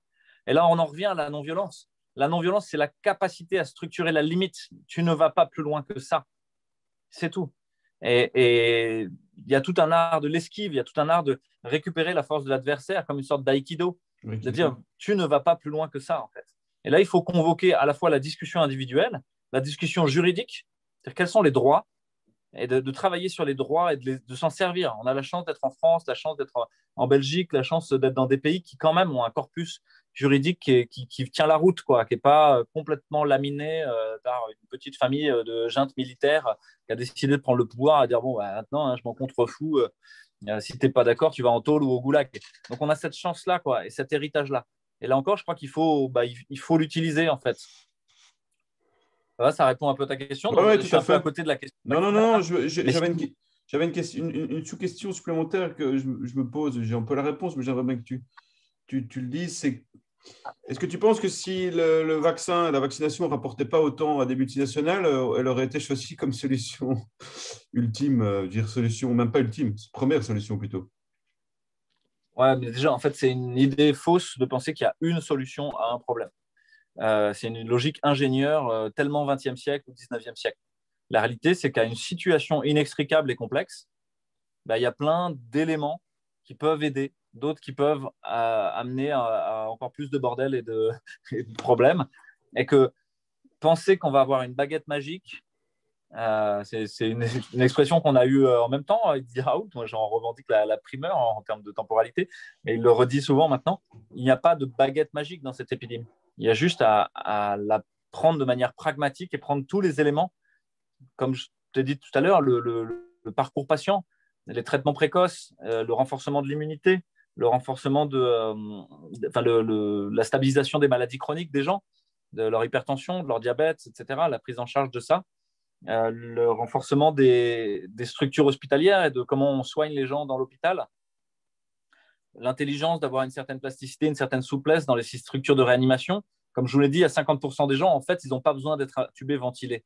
Ça veut dire quoi? Ça veut dire qu'ils n'ont pas besoin d'être dans une réanimation lourde. Ils peuvent être en unité de soins intensifs, qui nécessitent moins de personnel, moins de médecins, une surveillance un peu plus lâche, mais qui vont aller bien quand même. Donc, ça veut dire qu'on surcharge les réanimations avec des malades qui n'ont pas besoin d'être en réanimation. Ça veut dire améliorer l'aval, la sortie des malades de réanimation vers les services, la sortie de services vers le domicile ou vers des centres de suite et de réadaptation. Parce que pour le moment, c'est toujours favouille à plein d'endroits. C'est toujours pas très bon. Ça veut dire qu'il y a des gens, ils stagnent à l'hôpital. Aujourd'hui, dans un service Covid de standard comme dans mon hôpital, il y a 25% des patients, ils n'ont pas besoin d'être à l'hôpital. Ils pourraient être à la maison. Sauf qu'on n'a pas mis en place les réseaux de soins qui vont bien.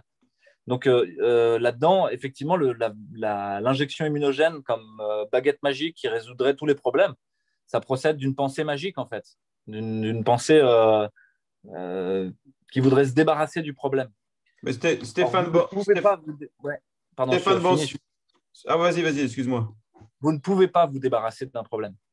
Vous devez faire avec, vivre avec, et le résoudre progressivement. Et en fait, vous transformez au passage. Le problème, il est là pour vous transformer. Il n'est pas là pour que vous détruisiez. Parce que sinon, il va revenir plus fort et pareil.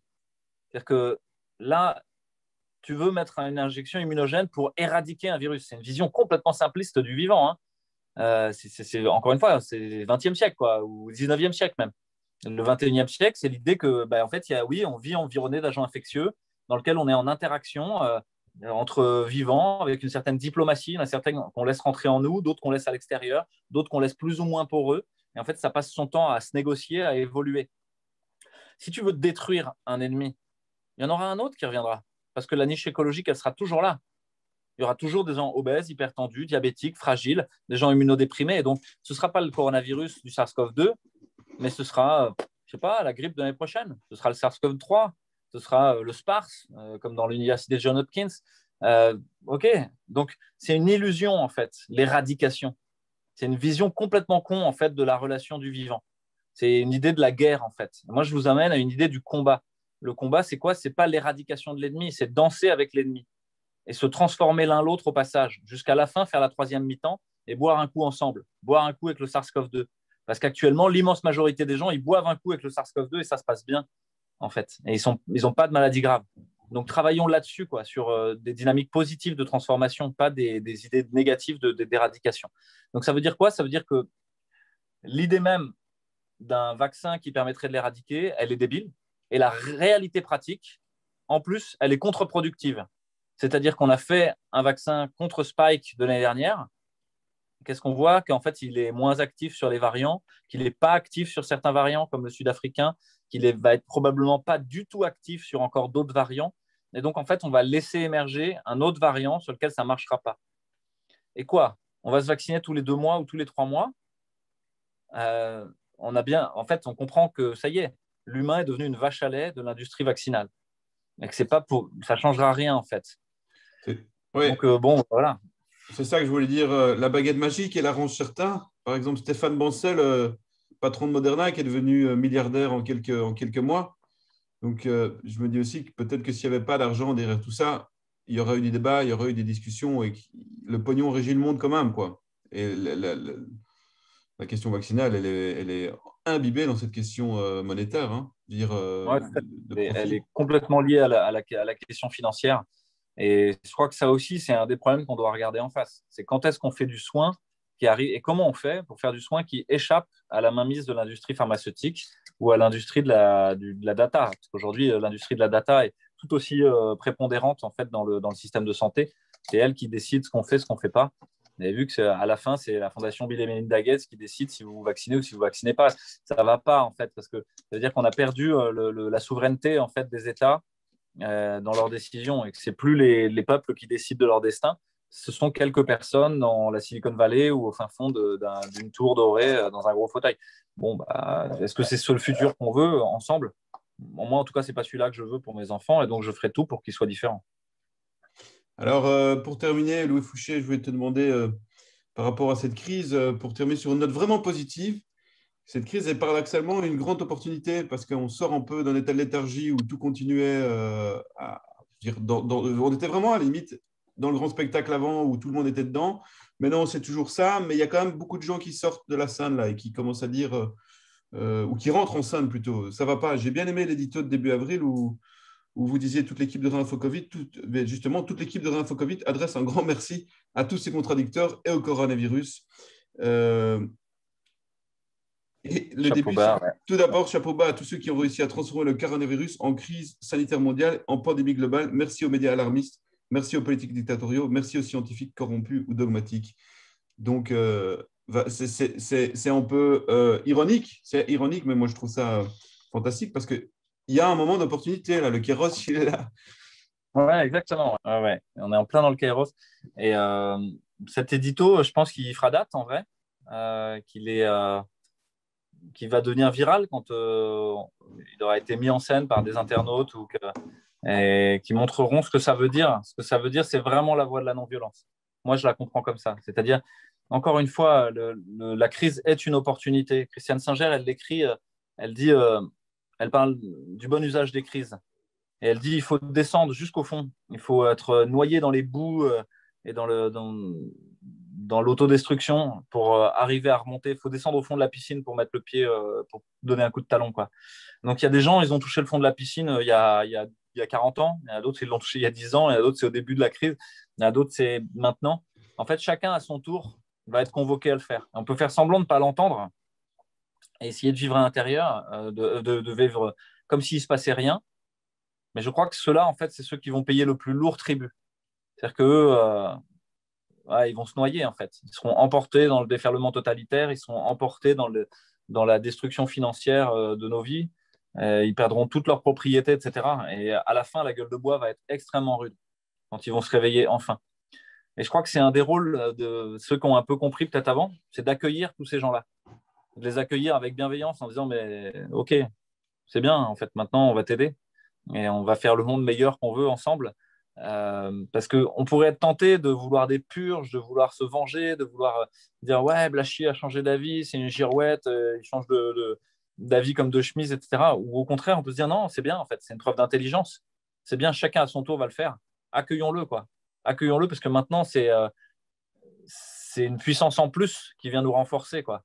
C'est pas quelque chose qui. Donc, voilà, moi, c'est cette idée-là quoi, qui est portée par ce texte aussi. Et c'est pas ironique en fait, hein, c'est vraiment vrai. Je pense que Ouais, on peut vivre. on n'a jamais vécu une période aussi passionnante de rencontres, de découvertes de ce qu'on vaut, de ce qu'on est capable de faire, d'apprentissage, de dévoilement. Moi, il y a plein de choses que j'ai compris sur notre système financier, notre industrie pharmaceutique, notre système politique.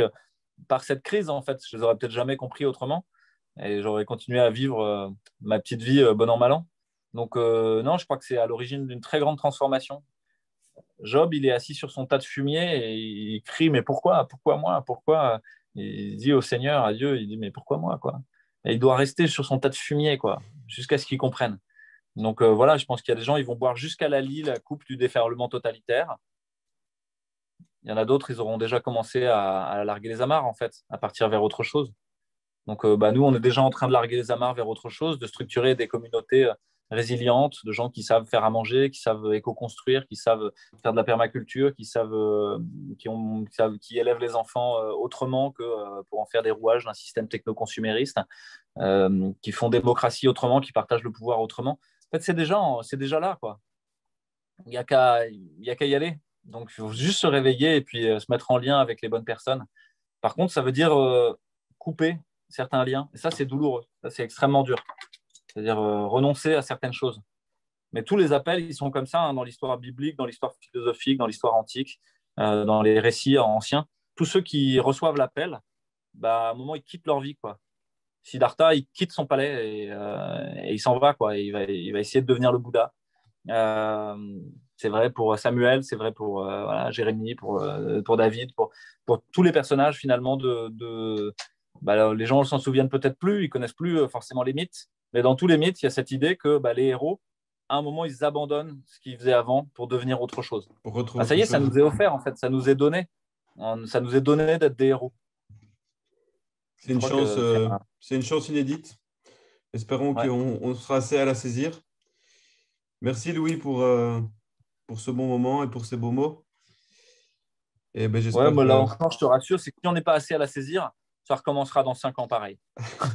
Ouais, je pense Et que si on change pas notre modèle, c'est finalement, qui fini. détruit le monde, tout le monde est conscient de ça. Aujourd'hui, je pense qu'il peut émerger une espèce de spiritualité laïque de l'environnement. On n'a pas besoin forcément d'une religion, hein, parce qu'il y a des gens pour qui la spiritualité, ça fait peur, parce que les religions, c'est des constructions humaines avec des jeux de pouvoir, etc.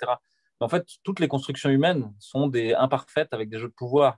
C'est juste ça qu'il faut regarder en face et travailler justement au pouvoir, à qu'est-ce que c'est, comment on partage la décision, la connaissance, comment on fait avec les gens aussi tels qu'ils sont, plutôt que de toujours vouloir bâtir une réalité idéale. Non, juste faire avec ce qui est donné, en fait, et trouver la place pour chacun. Il y a une place dans des collectifs, même pour les pervers paranoïaques narcissiques. Il faut la trouver, c'est tout. Mais il y a une place pour les timides, il y a une place pour les actifs. Donc, si la crise n'est pas résolue là, si on n'est pas capable de transformer l'essai maintenant, elle reviendra.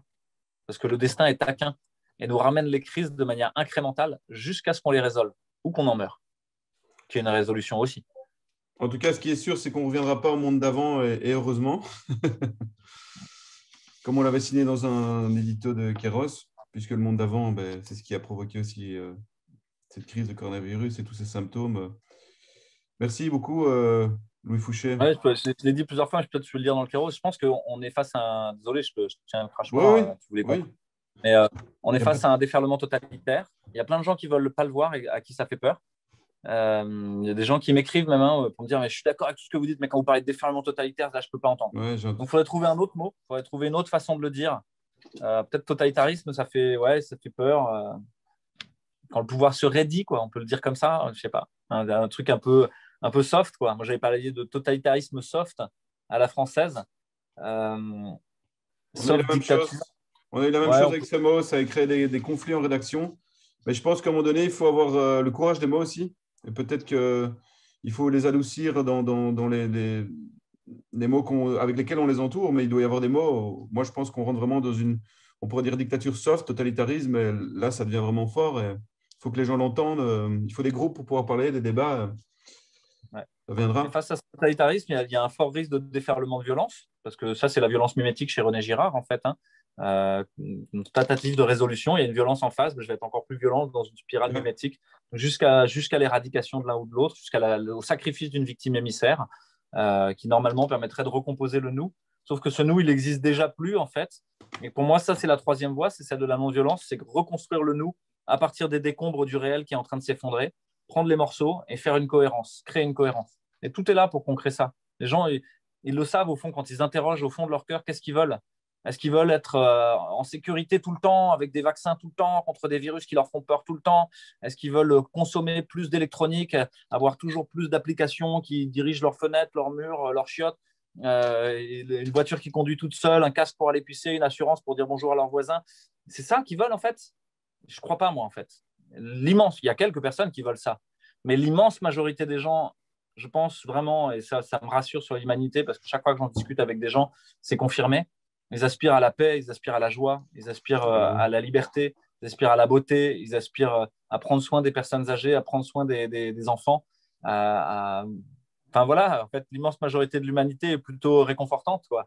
Et à la fin, aspire à ce mot-clé, quoi, qui est la paix. Et aujourd'hui, il n'y a pas de parti politique de la paix nulle part. Ça n'existe pas. Comment ça se fait? Pourtant, c'est un vrai projet politique, la paix. Donc, je crois qu'on est en train de créer ça avec Réinfo Covid et puis avec tous les gens qui sont autour et l'archipélisation des collectifs. Réinfo Covid n'a pas vocation à englober tout, pas du tout. Au contraire, Réinfo Covid a vocation à involuer progressivement et à muer, à se transformer en autre chose, quoi. Et, et à devenir un des collectifs parmi plein d'autres qui se mettent en lien les uns avec les autres, qui ne sont pas d'accord sur tout, mais qui sont d'accord sur ces quelques données importantes de la ligne rouge qu'on a envie de suivre. Ben, on suivra et on suit. On est en contact avec beaucoup de médecins belges de l'antenne Réinfo Covid Belgique et j'espère qu'on pourra faire quelque chose ensemble. Peut-être une fois se rencontrer ici ou là-bas en France. En tout cas, je pense qu'il faut s'unir entre Français, Belges et les autres aussi. Voilà, mille merci pour ton temps. C'est une des grosses difficultés là, dans ce qui va arriver, Ouais. c'est de s'unir intelligemment. Et pour s'unir bien, je reviens encore sur cette idée qu'il faut avoir travaillé sur avoir structuré sa peau d'abord et sa structure. Il y a beaucoup de collectifs qui sont conduits par une personne charismatique et en gros, ça tient sur une espèce de tyrannie. Ce n'est pas le cas dans Réinfo Covid. Hein. Je vous le dis, même si j'apparais le plus, en vrai, je décide de rien tout seul, quoi, loin de là. Et des fois même, c'est fatigant. Mais c'est bien, en fait. C'est bien parce que justement, c'est un truc collectif. Et, euh, et puis, on essaie de ralentir le rythme, de dire on ne doit pas être réactif tout le temps, on doit aussi Ouais, ralentir, c'est difficile, ouais. tout en laissant la place à l'étincelle individuelle. Et donc, il y a des collectifs qui tiennent sur une seule personne, parce que culturellement, il y a plein de gens qui sont encore dans ce modèle-là, dans le modèle pyramidal il y aurait un messie tutélaire qui va venir être l'homme ou la femme providentielle et nous tirer de son mauvais pas. Bah, je crois qu'il faut que vous ôtez cette illusion de la tête. Il n'y aura pas de messie. C'est vous, les héros d'aujourd'hui, qui devez réagir, en fait. Ce n'est pas ni Perron, ni Henri Oncourt, ni Vonner, ni Brusa, ni Fouché, ni qui que ce soit qui va le faire à votre place, en fait. Ouais. Donc, il y a vraiment cette idée-là. Et le problème, c'est quand certains collectifs s'approchent les uns des autres, avec l'idée qu'il faudrait faire la convergence des luttes, réunir, etc. C'est des concepts qui sont assez fréquemment évoqués. Souvent, vous vous retrouvez avec des guerres d'ego, des gens qui veulent manger l'autre. Et ça, je crois que le pouvoir ne fait que bénéficier de ça. Le pouvoir machiavélique, qui cherche qu'à séparer, en fait. Ouais, mais tu peux aussi avoir une personne comme toi qui représente un collectif et sur lequel, parce que c'est ce que je vis un peu avec Kéros, à force d'avoir été en conférence de presse, tu vois, d'avoir été le représentant d'autres idées, c'est que tu deviens un peu un modèle, mais l'idée, c'est de ne pas rester, que ça ne soit pas quelque chose d'égocentrique, mais que ça puisse donner des ailes aux autres, tu vois, et que ça soit, je vois ce que tu veux Exactement. dire. Et ça, c'est vraiment vrai, c'est que autant je vous dis, il y a un risque dans ces structures pyramidales, autant, et ça va vous paraître paradoxal, mais je vous dis, on a besoin de héros. Et on a besoin C'est ça de que je veux dire. héros qui parlent aussi H-E-R-A-U-L-T, de gens qui prennent la parole et qui osent y aller. Je Et donc, crois. la question, c'est comment est-ce qu'ils mettent au service du collectif leur énergie ou est-ce qu'ils mettent l'énergie du collectif à leur service? Et c'est vraiment ça qu'il faut se poser comme question et arriver à trouver le juste équilibre. Et après, plutôt que de vouloir tout réunir sous un chapeau commun, c'est plutôt archipéliser tous ces collectifs ensemble et les réunir pour des actions précises, pour de l'événementiel, pour le travail sur la nourriture, pour un travail sur la philosophie, pour un travail sur des choses comme ça. Voilà. Donc ça, Merci. il y a déjà des gens qui y travaillent. Hein, Il y et a un vaste chantier devant nous. ouais, ouais. Et Mais c'est c'est plutôt joyeux. C'est reconstruire le monde et la société. Donc finalement, c'est chouette, quoi. une bonne À chose. partir de l'héritage, en fait. Et il y a plein de choses dans l'héritage qu'il faut aller prendre. Hein. Ce n'est pas une reconstruction de neuf. Hein. On n'est pas dans du New Age ou du néolibéralisme. Hein. Non, non, Il y a c'est beaucoup à de choses qui partir de sont tout ce là. qui a déjà été fait, de toute l'expérience des humains rassemblés depuis l'Athènes du IVe siècle jusqu'à, voilà, en passant par toutes les civilisations et même les peuples premiers ou d'autres. En fait, il y a plein de façons de partager le pouvoir qui nous ont déjà été léguées. Bah, et il n'y a qu'à y aller, quoi. Et expérimenter aussi. Pas dire il y a un modèle qui va marcher pour tout le monde, mais dire non, à certains endroits, c'est très bien d'avoir un modèle pyramidal. Tu veux organiser une manif, c'est très bien d'avoir un tyran et des gens qui exécutent. Tant mieux. Mais tout le monde est d'accord. C'est circonscrit dans le temps et dans Ouais. l'espace. Voilà, donc ça, c'est l'idée de la contribution ou de la coopération. Je pense que c'est quelque chose qui doit nous guider. Et c'est pas du tout violent, ça, au contraire. Merci Louis. Ben, merci à toi, merci à Kairos, à toute l'équipe de chez vous, belge et varoise. Et puis, prenez soin de vous d'abord, avant de vouloir changer l'autre. Déjà, se changer à l'intérieur pour être prêt à y aller. Parce que si vous avez une posture qui est juste, en fait, là, votre discours va devenir juste Passe plus et facilement. votre impact va devenir juste. Si vous êtes en colère, si vous avez peur, en fait, ça ne marchera pas. Parce que les gens, ils ne voudront pas vous ressembler à ce moment-là. Ils essaieront au contraire, de vous mettre dans un coin en disant, mais moi, je ne veux pas ça. Je ne veux même pas voir ça. Alors que si vous êtes plutôt joyeux, avec de l'humour léger, en fait, on a beau ne pas être d'accord, à la fin, c'est pas grave. On est en lien. Je suis d'accord, mais Et quand c'est parfois dur quand on se fait gazer par la police. Comme hier, je me suis fait gazer. C'est parfois plus dur, mais j'entends ce que tu dis, mais il y a des moments où c'est plus difficile. Mais ouais, c'est vrai ouais, que bah, on en revient à cette idée de la non-violence. ouais, Tu dois te dire pourquoi ce truc-là est une leçon. Et tu dois me dire, je dois faire autrement. En fait, chaque fois que tu butes contre un mur, pour moi, en permaculture, on dit il y a toujours au moins une autre façon de faire. C'est-à-dire qu'en fait, il y a plein d'autres chemins. Et que la réalité me dit, ça n'est pas le bon chemin. Il faut que j'emprunte le truc autrement, quoi. Et donc, c'est à chaque fois une sorte de mise à l'épreuve, de défi, mais de défi joyeux, rigolo. Comment je fais pour que les antifas, enfin, les gens comprennent le vrai visage de ce truc? Comment je fais pour que les gens comprennent le vrai visage de l'utilisation de cette violence-là ou de ces collectifs-là par le pouvoir? Ou comment je fais autrement que la manifestation pour aller montrer à l'opinion publique? Il y a plein d'autres façons, je pense. Ouais. Aujourd'hui, les gens ils vivent plus dans un monde numérique qu'un monde réel. Aujourd'hui, en Colombie, il y a des millions de gens dans la rue, personne n'est au courant. Tu es obligé d'avoir des copains colombiens pour qu'ils te le disent. Ça veut dire quoi? Ça veut dire qu'on vit complètement décorrélé du réel, avec une sensation de conscience, avec une impression de conscience Ouais, globale, mais qui est en fait un totalement mirage fausse. d'ombre des sophistes dans la caverne, en fait. Et ça veut dire quoi? C'est-à-dire qu'il faut revenir ici et maintenant, je pense. C'est une convocation à refaire des réseaux locaux dans votre ville, votre quartier de Bruxelles, votre quartier de là où vous êtes, euh, pour, pour reprendre en main les choses dont vous avez besoin. Donc ouais, prenez soin de vous d'abord, prenez soin des autres autour de vous, particulièrement des gens avec qui vous êtes en conflit, parce que en fait, probablement, ils en ont vraiment besoin.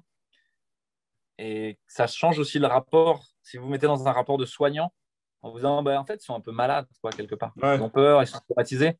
Vous n'êtes pas en train d'essayer de les convaincre.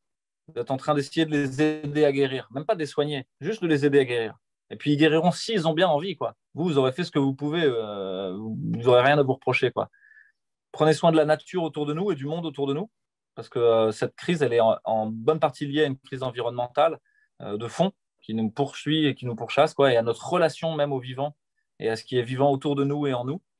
Donc, s'imaginer qu'un arbre, c'est un ami, qu'une pierre, elle vit à son rythme et qui est très, très, très, très lent et qui a vu beaucoup, beaucoup, beaucoup de choses, mais qu'elle est en fait vivante aussi à sa mesure, ça change un peu le rapport au monde et à l'autre et à et soi-même. à l'autre, ouais, complètement. Ouais. Et voilà, donc partagez ensuite vos pépites et ce que vous avez compris. Éteignez la télé, Sûr. utilisez votre téléphone portable comme un pharmacone. Pharmacone, c'est le poison et le remède en grec. Donc peut-être ça peut être un remède. Là, en tout cas, moi, c'est ce que j'expérimente, hein. Je suis plutôt décroissant normalement au niveau matériel, hein. Et là, j'expérimente que le numérique est très utile à fédérer et à organiser les collectifs. Et donc Ouais, vraiment, c'est l'idée du poison et du remède. C'est le poison, mais c'est aussi le probablement une remède partie aussi, du ouais. remède. Tout à fait. Et ne croyez pas ce que vous dit le big data et l'algorithme, et ne partez pas au 100 coups sur chaque nouvelle. Ah là là, l'Inde, ah là là, les enfants, ah là là. Éteignez ça, en fait. Ouais, je comprends. Sûr. Éteignez la Merci, télé. Alexandre. Merci, merci à toi Bonne, et à bientôt. Ouais, à bientôt. On coupe l'enregistrement là.